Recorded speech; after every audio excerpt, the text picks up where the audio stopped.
दोस्तों, आज की कहानी है देवरानी जी मेरे पति तुम्हारे पति जैसे नहीं हैं। दोस्तों, कहानी शुरू करने से पहले अगर हमारे चैनल को सब्सक्राइब नहीं किया हो तो कर लीजिए ताकि आपके पास पहुंचे हर नया वीडियो। जो मेरे साथ हुआ वो तुम्हारे साथ नहीं होगा। जरूरी नहीं कि परिवार के हर सदस्य का स्वभाव एक जैसा ही हो।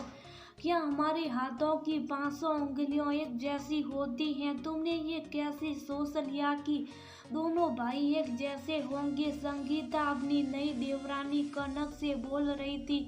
कनक बोली, भाभी कह तो आप सही रही हैं, पर मैंने भैया को देखा है, वो कभी आपसे सीधे मुंह बात नहीं करते हैं। आप भी हमेशा सहमी रहती हैं और बच्चे भी कभी उनके सामने आते नहीं हैं।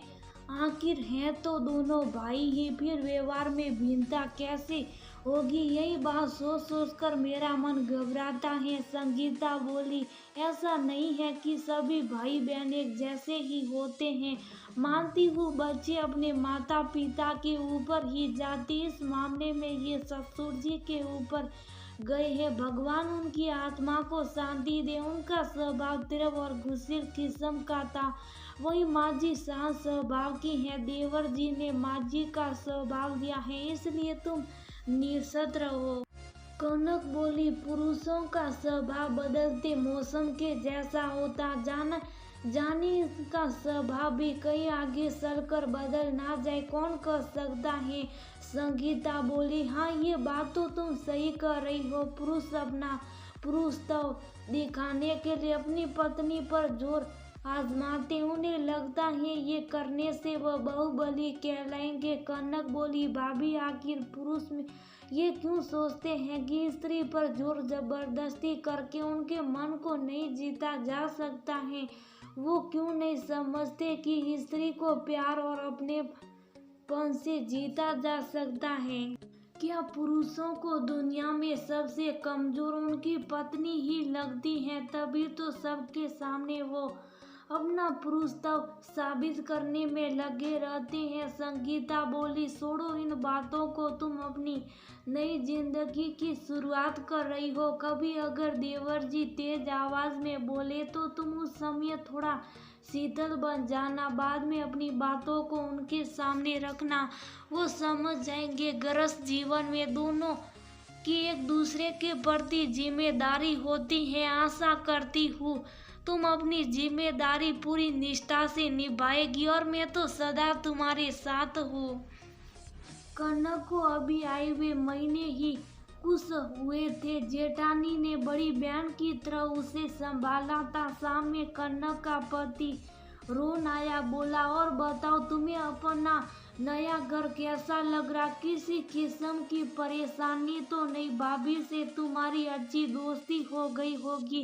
कनक हंसते हुए बोली, भाभी तो बिल्कुल मेरी बड़ी बहन जैसी है। इस घर में उन्होंने मुझे इतना सहज बनाया है कि लगता ही नहीं कि ये घर मेरे लिए नया है। परंतु वही भैया कभी भाभी से सीधे मुंह बात नहीं करते हैं, वो हर वक्त गुस्से में ही क्यों रहते हैं? रोन बोला, भैया का स्वभाव थोड़ा तीखा है, पर कोई बात नहीं, तुम कोई ऐसी गलती मत करना जिसके कारण कभी मुझे तुम्हें कुछ कहना पड़े। कनक बोली, क्या औरतें बस गलती करती हैं, मर्दों से कभी कोई गलती नहीं होती? रोन बोला, मैं बस इतना कह रहा हूँ, किसी बात के लिए मुझे कभी मजबूर मत करना। कनक बोली, अगर आपसे कभी गलती हुई तो क्या मैं आप पर सिलाओगे? कभी नहीं। मैं जिस तरह से आपके साथ प्यार से रहूंगी, आप भी बस उसी तरह रहना।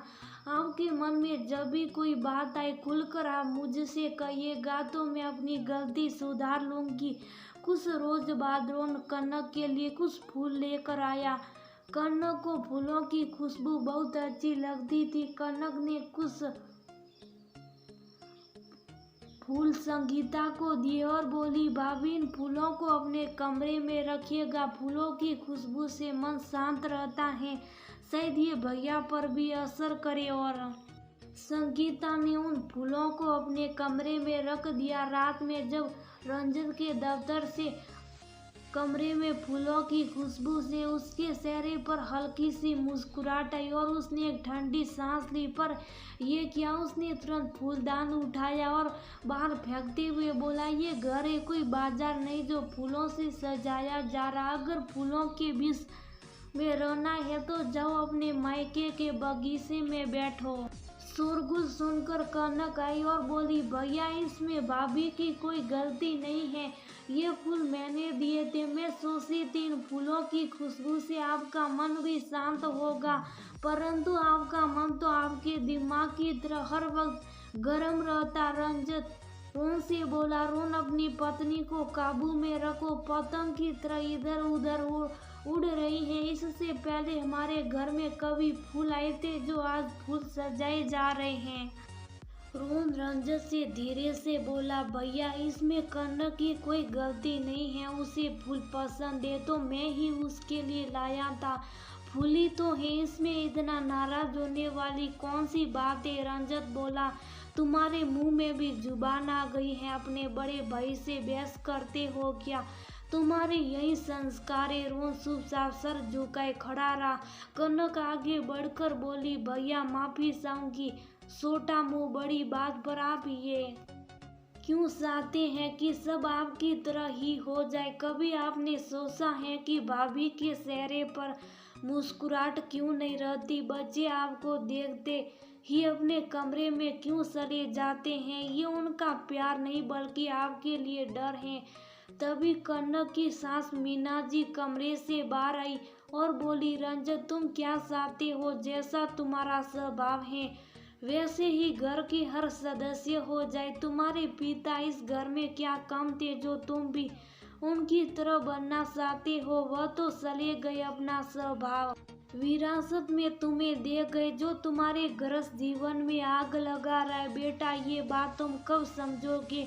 रंजत नाराज होकर अपने कमरे में चला गया। कनक अपनी सास से बोली, मम्मी जी क्या मैंने भैया को कुछ गलत कहा, मैं तो बस भाभी को थोड़ी खुशी देना चाहती थी। मीना जी बोली, नहीं बहू मैंने सब सुना, तुमने कुछ गलत नहीं किया। ये अपने पिता के साथ ज्यादा रहता था तो इसका स्वभाव उनके जैसा हो गया। रोहन ने मेरे साथ ज्यादा वक्त बिताया इसलिए उस पर उनका प्रभाव कम पड़ा है। तुम निश्चित रहो, हाथ की 500 उंगलियां एक जैसी नहीं होती।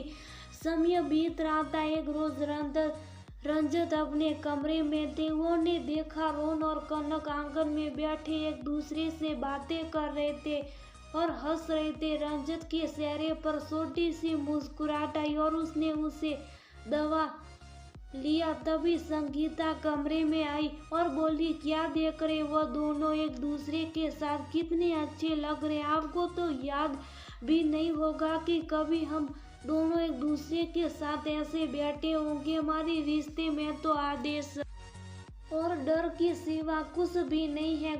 दुखी मन से संगीता वहां से चली गई। अक्सर रंजत उन लोगों को इस तरह से देखता और मन ही मन सोचता, जीवन के कितने साल उसने यूं ही बिता दिए। पत्नी और बच्चों का सच्चा प्यार ना पा सका, फिर जीवन में उसने क्या पाया। यही सोच सोच कर रंजत को मन ही मन अपने पर गलानी हो रही थी। एक शाम रंजत दफ्तर से लौट कर आया। सामने बेटा आंगन में खेल रहा था। रंजत ने उसे एक पैकेट पकड़ाया और बोला, जाओ ये अपनी माँ को दे दे। बेटे ने डरते हुए पैकेट लिया और दौड़कर माँ को दे दिया। संगीता ने जब पैकेट खोला तो उसमें समोसे, जलेबी और बेली के फूलों का गजरा था। संगीता आश्चर्य से बाहर की ओर देख रही थी। रंजत बिना कुछ बोले कमरे में चले गए। शाम में उसने सबको चाय के साथ समोसे और जलेबी दिए और अपने बालों में गजरा लगाया। कनक गजरे को देखकर समझ गई और बोली, भाभी जीवन की नई शुरुआत आपको बहुत बहुत मुबारक हो। संगीता के चेहरे पर पहली बार सच्ची मुस्कुराहट थी। संगीता कमरे में गई और रंजत से बोली, चलिए आप भी सबके साथ बैठिए, आपको अच्छा लगेगा। रंजत बोला, संगीता मैं खुद को थोड़ा बदलने की कोशिश करूँगा।